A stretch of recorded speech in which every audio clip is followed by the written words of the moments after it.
Caitlin Clark still has it, and here's what I mean. Good morning. Good morning. At Parker Fox 24. That's it, right? That I forgot is to write correct. it down. Yeah. At Parker Fox 24 via X and Insta and Finsta and TikTok and Snapchat and where is it? When did you start your own OnlyFans page? I always love that one. That's how we're starting today, huh? What are we doing here? I don't know, man. Where do we go here, Dorno? I don't know, man. I vowed, coming back from vocal maintenance days, I was going to minimize my teasing of those who love me and those I love, and I am just failing at that miserably right now. I'll take it all. And I hit Norda with a dingleberry line in the first hour, and then now all of a sudden I got you on that wretched, low-hanging diseased platform. All right, 3-2. Here's what I mean when I say Caitlin Clark still has it, even though she's not playing super well right now, off some injuries, is last night. So I hosted and emceed along with Tatum Everett from Vikings Entertainment Network, the Adam Thielen and Unreal annual charity softball game. Fantastic. Bunch of purple and gold luminaries were there, offense versus defense, whole thing. And so I get back from that, and 9 to noon mostly was done. So I'm like, I ain't going to think about this till tomorrow morning. So I plop down, and there I'm low-key a vampire snob. I just like vampire movies. Nosferatu, Bram Stoker's Dracula with Gary Oldman as playing the role of Dracula. Are you from Dusk Till Dawn guy? Is that the one, the Keitel, Mexican bar? Tarantino, yeah. Oh, it's the bomb. George Clooney. It's phenomenal. Salma Hayek. It's the Mexican bar, right? Yeah, absolutely. Oh, yeah, that's top 5 for me now that you mention it. Very good. But Keanu Reeves as Jonathan Harker, Winona Ryder as the lady, I forgot her name, and Carfax Abbey and Gary Oldman and Anthony Hopkins was in it. That's probably my all-time favorite Dracula movie, but there's a new one out that I wanted to watch. So I go to Prime Video to look for it because it wasn't on Netflix. And I'm like, who knew? It's 10:15, 10:20. Yeah. They're in the third quarter of Golden State and Indiana. Well, I mean, it's the first 35 to 45 minutes to an hour of a WNBA game I've watched all year. Yeah. The girl still has it. Oh, yeah. Okay. So I'm saying and here's how the deduction goes. I'm looking for something I can't find, which is a metaphor for life, but this happened to be movie related. Yes. And it says watch now, Fever and Valkyrie, I think. Yeah, Valkyries, yep. Valkyries, thank you. And it's where Steph plays and everything, Chase, whatever. Yeah. Place is packed. Fantastic. I mean, place. they're going nuts. Yeah, Caitlin's there. It's going to be packed. Well, and there she is. Yeah. And I'm like, damn, okay. Well, this reminds me of a rookie year. Friday nights coming back from calling races at Canterbury. There you go. And I'm finding something called Ion, which is like between we and Oxygen. Somewhere in there. So I find Ion. There she is. Yep. And so appointment viewing for me all of her rookie year after what she did at Iowa. Oh, yeah. So fun. Yeah, I'd kind of lost touch a little bit. But she's been hurt, though. Like, she's been injured, and, things haven't gone. She'll be back to where she needs to be. But I watched the game from middle third quarter until the end. Yeah. And it was a spine tinkler, and it was good. And Golden State, by the way, girl might be a rookie. Burnett or... Oh, yeah. Holy cow, that girl, is she, you know what I'm talking about? I don't think she's a rookie. Veronica Burnett. That's her name. Yeah. She is. She's fantastic. Yeah. FIWA, Fairness and WNBA Act. Yeah. I'd never heard of her. Yeah. And man, she took it personally with Clark. Oh, yeah. You have to. The right way. You have to. Yeah. Okay. Totally. Bodied up and she's bigger and thicker than Caitlin. So what do you do in that situation? Put her on the post. So they ran the action to put her on the post. And this Burnett, right? Yeah. Yeah. I mean, she was getting hers. Yeah. Caitlin was frustrated, but not like barking at the refs every second. And this girl wasn't mean mugging Caitlin or, doing stuff to the bench like we've just this foolish, impetuous nonsense where it's almost like, holy cow, you're cutting your noses off to spite your face. Don't you guys understand that? It was none of that. Yeah. And it was really, really compelling. But why did I stay there for an hour and change?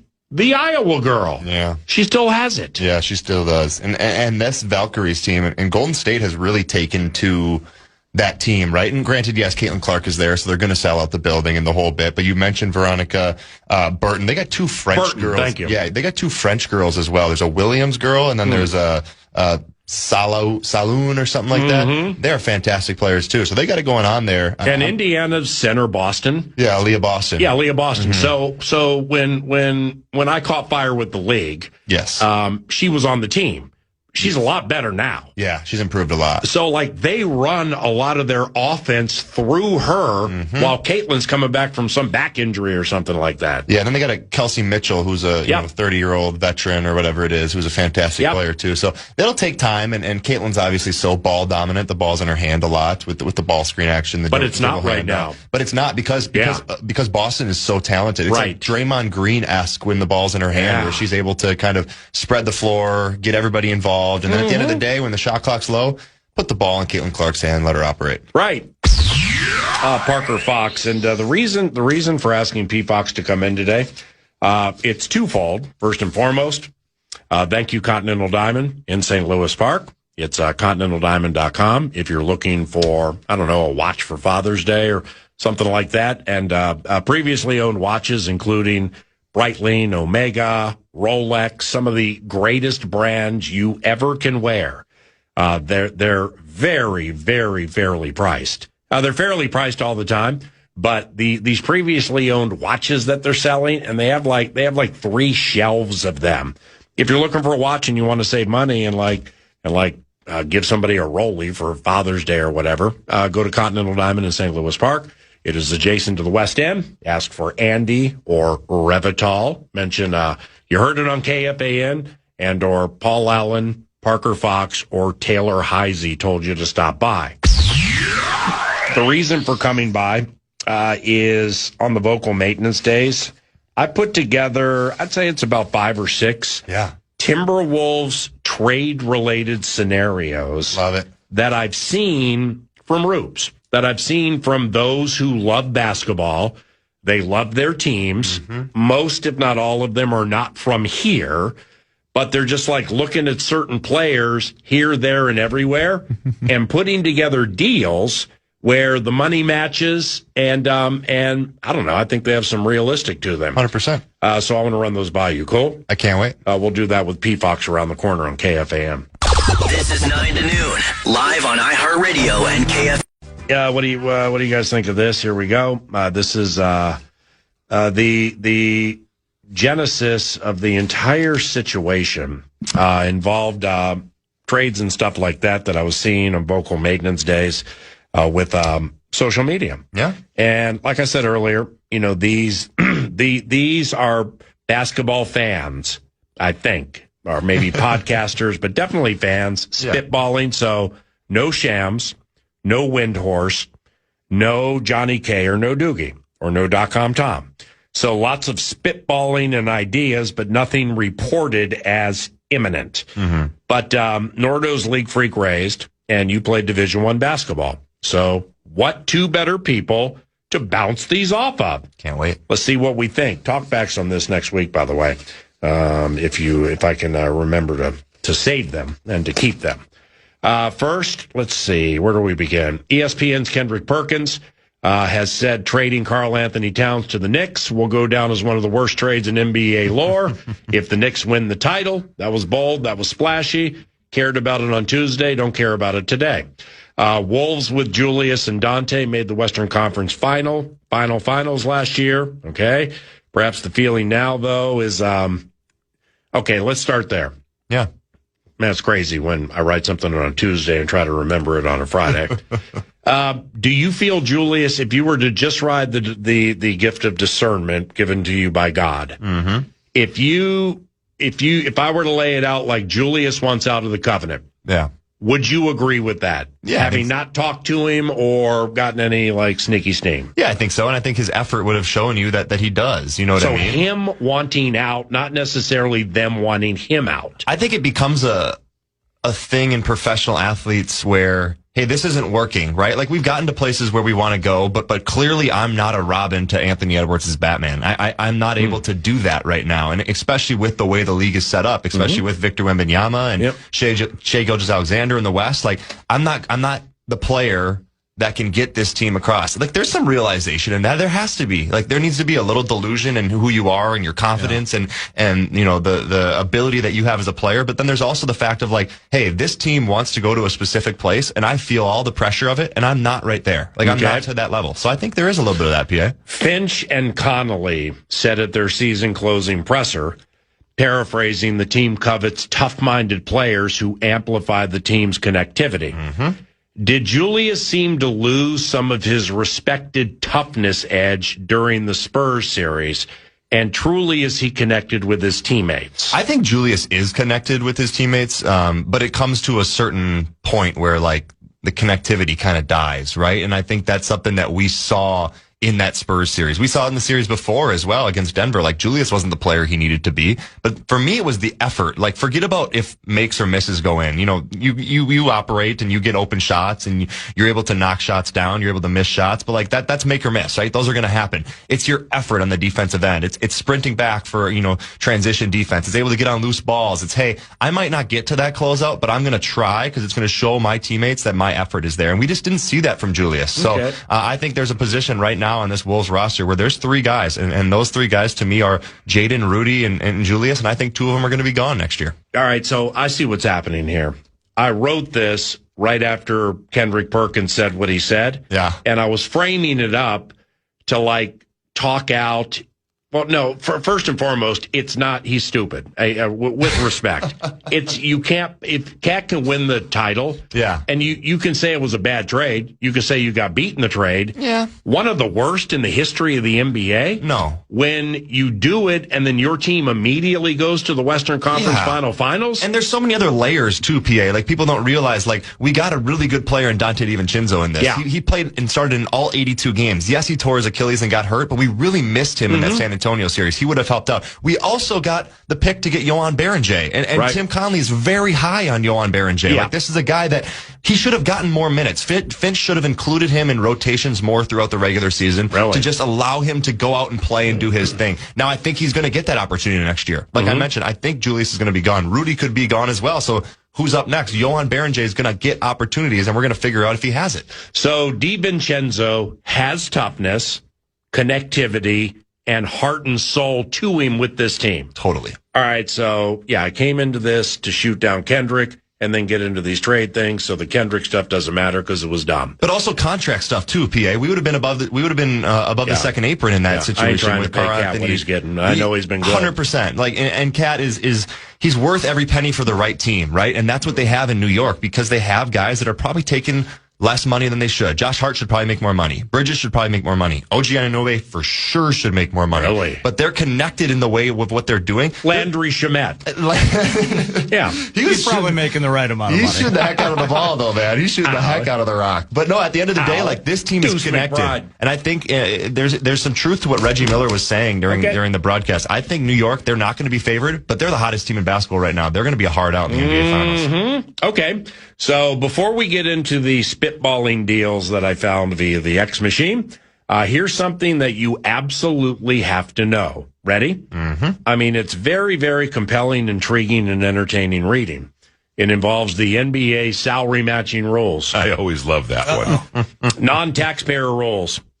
Teams beneath the luxury tax level can simultaneously acquire players whose salaries aggregate to 125% of the outgoing salaries plus $100,000. Taxpayer rules. Teams over the luxury tax threshold are limited to taking back 125% of outgoing salary. Apron teams. Second apron teams cannot aggregate salaries, nor can they take back more salary than they send out. The touch rule. In multi-team trades, every team involved must send or receive something, a player, draft pick, or cash, to or from at least two other teams. I read that and sing, I was born to grieve. Yeah, I was born to grieve after reading that, man. Let's begin with General Manager 0, okay? And I vetted out some of these X spots just to see like how into the NBA they were. Yeah. So I got a bunch of them here. Probably I love them. About 2 or 3. They're fun. General Manager 0 at General Manager O. The 0, the number 0. But he calls himself General Manager 0. Tell me what you think of this. Yeah. Minnesota Timberwolves trade. The LA Clippers would receive Rudy Gobert, Dante DiVincenzo, and 1 future pick swap. The Minnesota Timberwolves would receive Kawhi Leonard. You love it? I love it. Well, Kawhi's 90. Kawhi had arguably the best season of his career last year. That's a good point. He was fantastic. He was a true winner. And you talk about a guy where Tim Conley wants maturity. It was one of the main topics of his press conference, his exit presser. We want maturity. We want to surround guys around Anthony Edwards that impact winning and have a mature approach to the game. Now, Kawhi, there's some load management stuff that he could probably play in more games. And, he's not going to play in the amount of games that a guy like Dante DiVincenzo would. Finch is negative on load management. But he's been there, PA, and he's been in the situation. You talk about 2 guys with a minute left in clutch time that you can go to either Anthony Edwards or Kawhi, and Kawhi's proved it on the biggest stage in the NBA Finals. Like, sign me up for that. And now there's going to be some trouble in the front court with dealing out Rudy. And what does Baron J give you? Can you trust now that Rudy's starting at the 5? Are you comfortable with moving Jaden McDaniels to the 4 a little bit more? Like, there's questions there, but Kawhi Leonard in a Wolves jersey with Anthony Edwards in the backcourt? Whew. I mean, that'd be pretty sweet. So that deal the con League Freak raised, does it make you, or if it happens, I was born to green. What is it? All right, well, how Parker laid it out, yes, I absolutely sign me up in a second. How does that solve ball handling, flow of offense? How much of Kawhi's game is charitable versus a situation in which Anthony, I need to get Anthony off the ball. In the end, for me, Ant needs to be the 2 guard. I need a guy that's spraying it around the court, a general, if you will. Kawhi's not that guy, of course. And so it doesn't solve, for me, maybe functionally one of the biggest issues on the team. And therefore, I'm relying on the fact that Kawhi is a superstar, that Kawhi is a champion, and I'm going to be annoyed that he only plays 59 games. But I'm going to have to be ready for that when we roll in as a play-in team, and Kawhi's healthy and happy, and suddenly we mow our way to another conference final. So I'm fence sitting on that, more negative because of the point guard need on this team. But certainly, Kawhi in a Wolves jersey would be sweet. Does the signing of Ayo Dosunmu and ensuring he's a Timberwolf next year, does that help that out at all? Well, how much does he have to grow though? I think in stints, when we have these blow-up games, but the consistency of him learning when to take maybe better shots, having to take maybe an offensive back seat to the fact that he's got to get Ant his shots, he would have to get Kawhi his opportunities. I think you'd be asking for some significant growth of Dosunmu over the summer. Okay, I found the right page. I should have started with this. All right. 3-2. Yeah, I'm going common on it, and for that I apologize. I always love that one. Then there's Giannis. So let's start here. Okay. Then there's Giannis, who all the right people are reporting will be dealt with his Supermax deal. Yes. No idea what it would take for that to happen. I know you're a fan. Who am I to argue?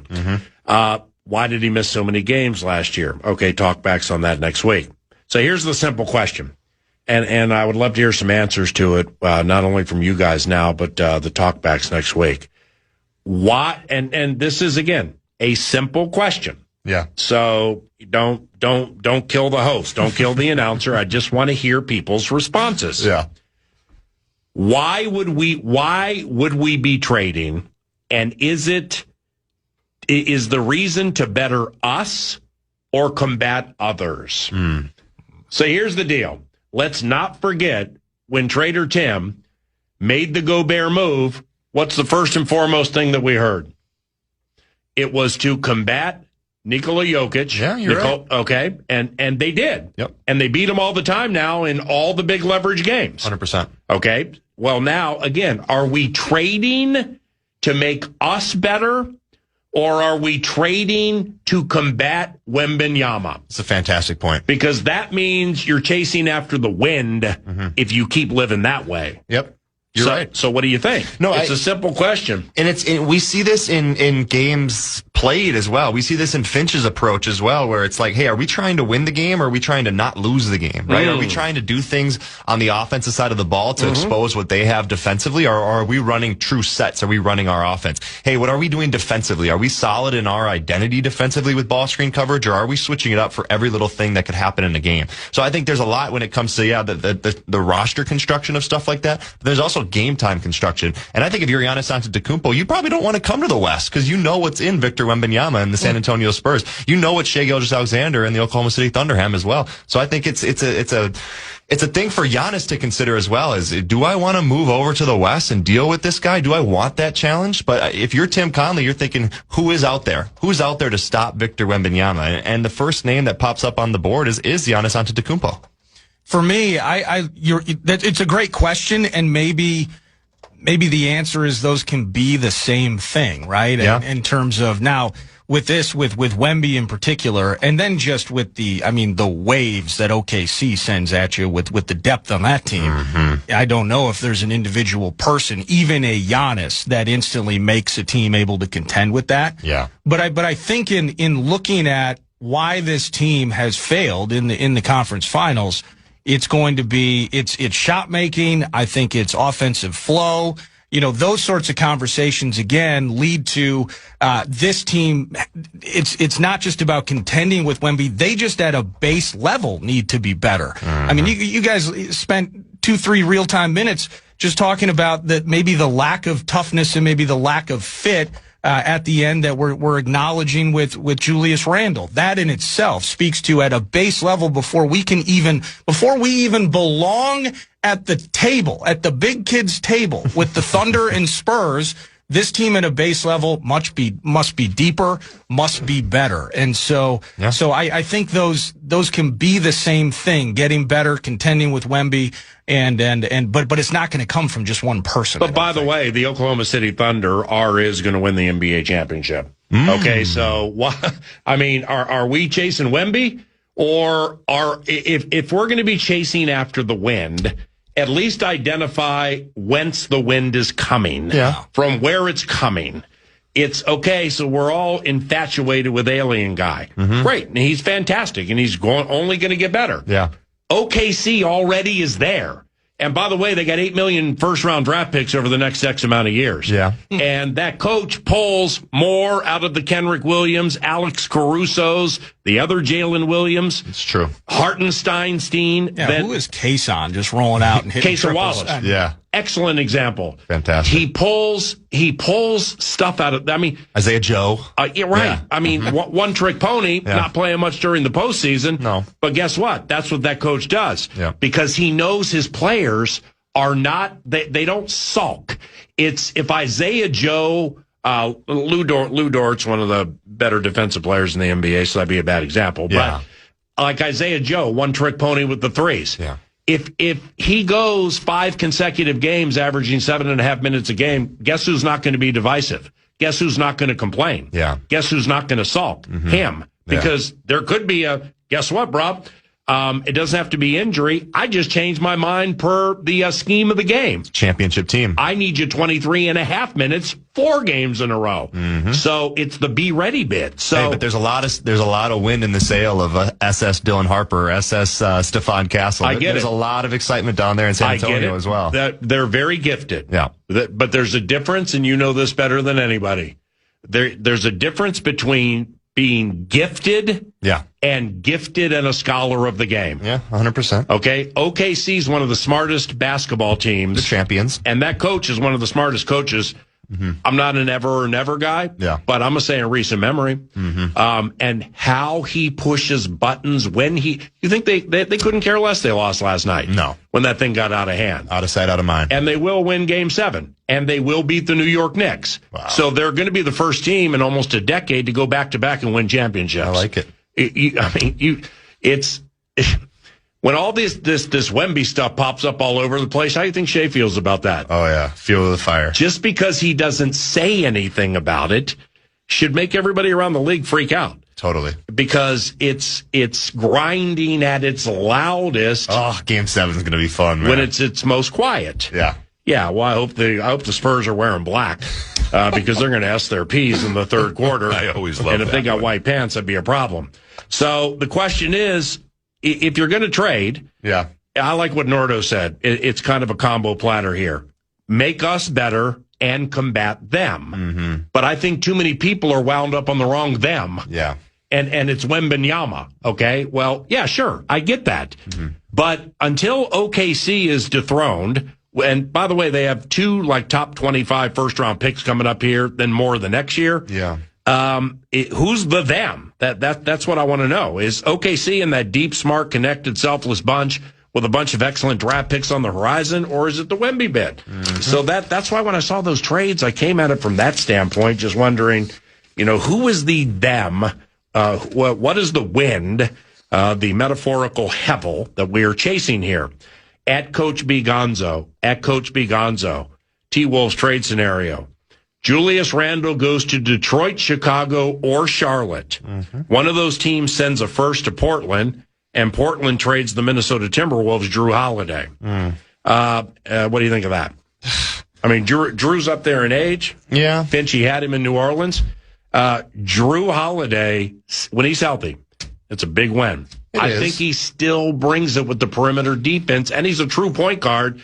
And by the way, in that San Antonio series, I mean, how badly did we miss a true point guard? Certainly, yeah. Holy cow. And we missed Dante DiVincenzo as well. And Drew and Dante have that same kind of defensive prowess, toughness, identity, IQ. I love Drew Holiday. I love what he could possibly bring. But now you're putting yourself in, hey, we better win now mode. Drew Holiday's, 35, going on 36 years old. Who knows how much longer he has in his career.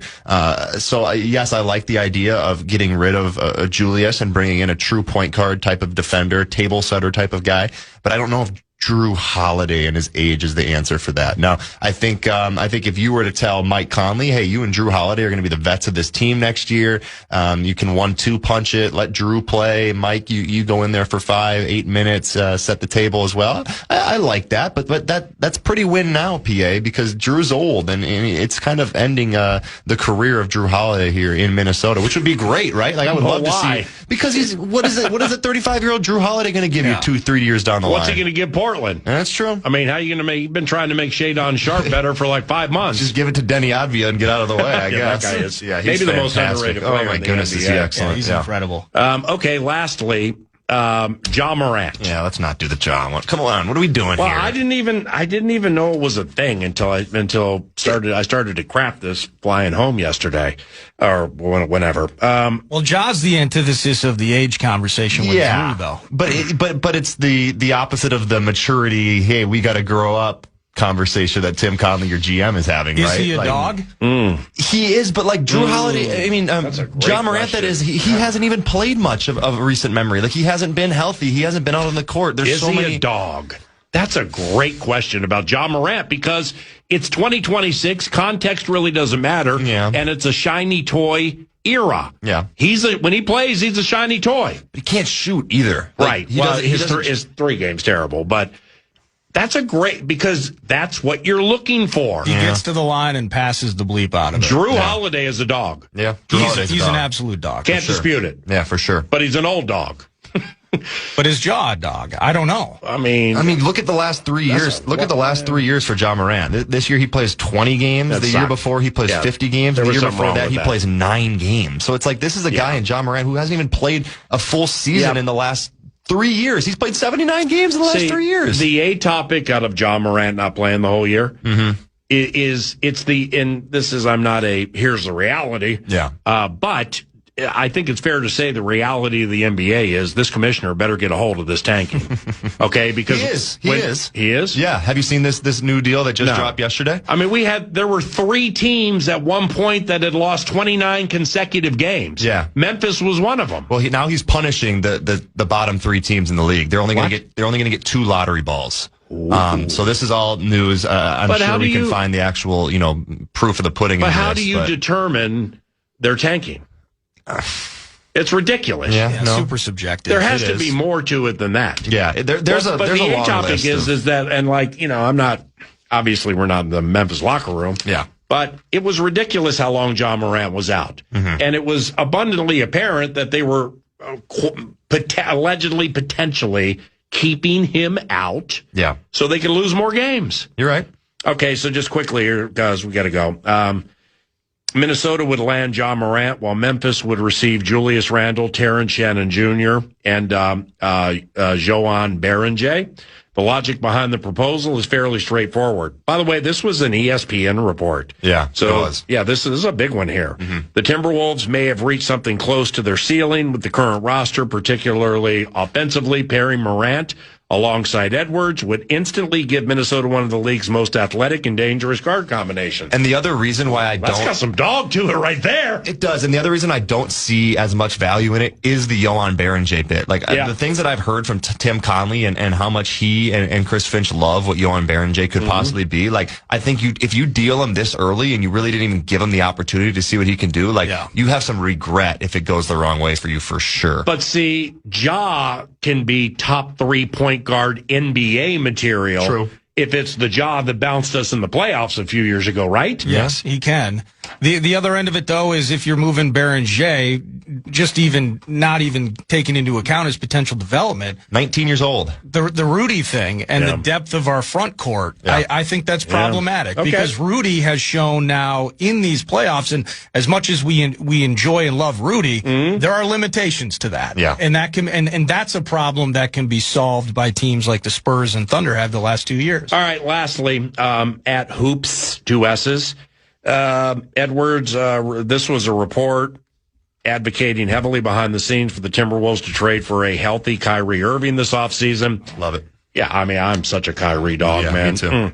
The Mavericks would get Julius Randle, DiVincenzo, unprotected first-round picks in 2027 and 2029, and a pick swap in 2031. Yeah, I mean, I'm always pro Kyrie. You talk about a guy that everything you said about John Morant, Kyrie does it too. He passes the ball, hits threes from the logo. He does everything, right? So, and losing Dante is a key part of that because you would have to offload that contract. And then the other question with that is, what are you doing with Ayo Dosunmu, right? You got to keep Ayo. You got to keep him. But can you give him $20 million with Kyrie's contract as well? That's what he wants. That's what he wants. Okay. Yeah. I mean, if you have Kyrie, Edwards, and Dosunmu is the new Dante. Yeah. I like that. He can't shoot threes like Dante, but I mean, he's not as good as Dante. But the Rudy question is still there as well, right? Like, what are you doing in the center position? So there's just so many moving parts, and I don't think Jaden is going to be a part of that. But I truly do believe that Julius, Rudy, and Jaden, 2 of those 3 guys are going to be gone next year. The thing is, we're talking about this, by the way. Are we trading to get ourselves better? Are we trading to compete? Yeah, you're right. What about the Thunder? What have both the Thunder and the Spurs done exceptionally well? Spurs by nature of, hitting the lottery and getting Wemby. Yep. What have the Thunder done that are putting them in this spot? Yep. They have drafted so incredibly well. But see, I'm glad you brought that up because you were gone and I spent about 15 minutes talking this thing out. We are in a spot where we're good but not good enough. Yes. Because the Spurs missed the postseason like 6 to 8 consecutive years. So when Wemby's holding that thing out, he ain't throwing a ham and eggers. Yeah. No. I mean, De'Aaron Fox was a first-round pick in 2017. Mm-hmm. Then you got Castle, you got Vassell, you got Harper, and OKC was awful forever. Yeah. We're not in that spot, though. That's the problem. No, it is. It is the problem. But as we were talking about Kyrie in particular, would absolutely love it. But when you started rolling through the unprotecteds that you're dealing out, you're right. At some point, it's a conversation with the Vikings. It's a conversation with our favorite hoops team. Great point. The organic building of a franchise for the long haul. Yeah. If we can find a way to be better in 2026 and start hitting on these picks and not giving up on the Johans, et cetera, I think Tim Connolly would be in a very, very good spot. Yeah. You have yourself a wonderful weekend, young man. You guys too. Tell Taylor 9 to noon says hello. You bet. And we love both of you. Thank you. Love you, man. Parker Fox at Parker Fox 24. Back to close 9 to noon after this. Mini-style post-game. TimberTech set list was sweet on a Friday football feast. Of course, whether it was Florio in the 9 a.m. hour, a good catch-up with Kevin Seifert. Enjoyed some of his conversation. Specifically, it's the hottest talker to ever talk itself, the quarterback situation in Minnesota. The best. But I love the point that Seifert made about the idea, like, this team's going to start the best QB. And if J.J. McCarthy finds a way to winning the eyes of those that coach and evaluate, J.J. McCarthy's going to start week 1 against Green Bay in the border battle. And the key to me for that is that's best case scenario for the Purple. He works it out. He flips it around. It's not a situation where you're finding or trying to find $50 million a year for Kyler Murray sometime next year. So good conversation with Kevin Seifert. Alec Lewis from a porch in Alabama chiming in. He was at OTAs, more perspective specifically on the O-line. I'm just interested to know, and it's OTAs, so we're not going to find it out in totality, but just what Blake Brandel looks like with a chance to practice every single day at the center spot. Enjoyed Alec as always, and then Parker Fox in studio. But one of my favorite parts leading into some fun conversation with Parker was during the 10 a.m. hour, PA trying to explain NBA trade-related criteria. Like the non-taxpayer rules. Yeah. Teams beneath the luxury tax level can simultaneously acquire players whose salaries aggregate to 125% of the outgoing salaries, plus $100,000. And there was about 40 more seconds of that, which is why I'm at the stage right now, PA, with the draft in front of us. What is it, 23rd and 24th, something like that. Later in June, of course. And I'm so much more still stuck on, I wonder what Emmanuel Quickly would look like in this offense. Ooh, Emmanuel Quickly. I'm still looking. It's not it's not the sexiest name out there, but that's the point guard. Those are the mental machinations that I'm doing. Long way to go for me before I can ramp up into the is it going to fit? Is it going to make the money work? Second apron here, luxury tax there. That's up to Tim Conley. We just have to find the right answer here in terms of how this team's going to look later this summer. And as I said earlier, podcastable, KFAN.com, I'd rather run it back and lose again than have to read the NBA salary matching rules ever again the rest of my life. Well, it probably goes without saying, but I'm going to say it anyway. I don't like you. Pretty sure we're back on Monday.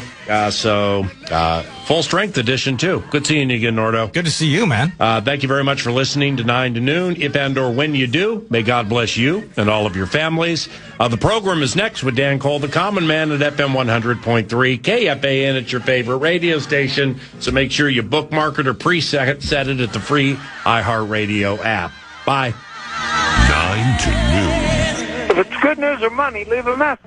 Podcast today's Paul Allen Show, or listen back to previous show and interviews by going to the iHeartRadio app or KFAN.com. From the 1-800-ASK-GARY Traffic Center, this report is sponsored